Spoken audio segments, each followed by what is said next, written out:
Hi, in this video I will present you with an update for this script that I created more than 2 years ago. It's called Move to Surface, and what this script does, well, basically you have this object.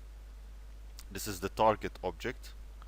It's made of 3 elements, and you have a collection of objects. So you select these objects and you click the button, and then you click the target surface, and the objects move down and sit on the first point of intersection. So you can see here. This one doesn't move because there is no surface to drop it on. The way this works, the script will scan, or let's say it sends a ray from the center of the bottom of each object vertically, and then it will detect the first point of intersection, and then it will drop the object on this point. But there was a problem in this script, that it wasn't working well with groups or with objects that have hierarchy. Hierarchy, that means a relation of child to parent that you can achieve by using these tools here. And one of the viewers mentioned this a week ago, that he wishes that this script will consider the presence of groups. So in this updated version, here I have this chair. It's a group. It's made of a collection of objects.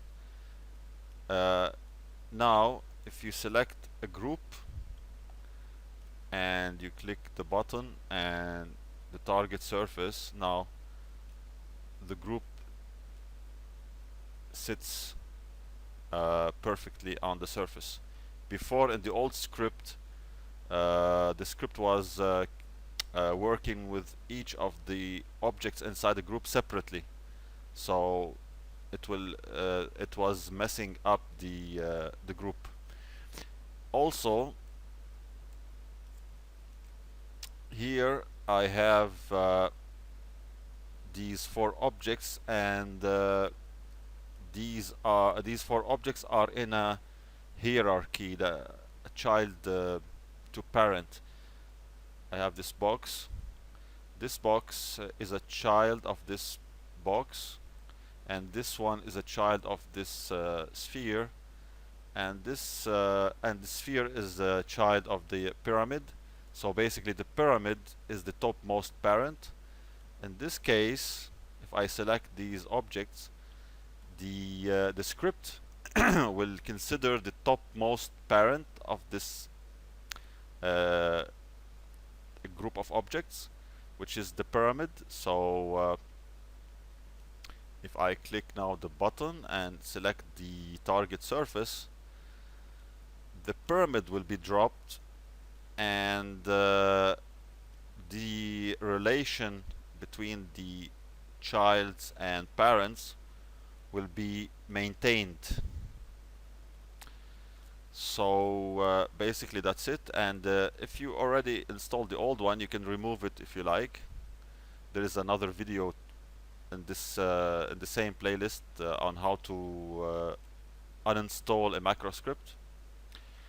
And if you like to install it also, there is a video that show you how to install a script and create a button for it.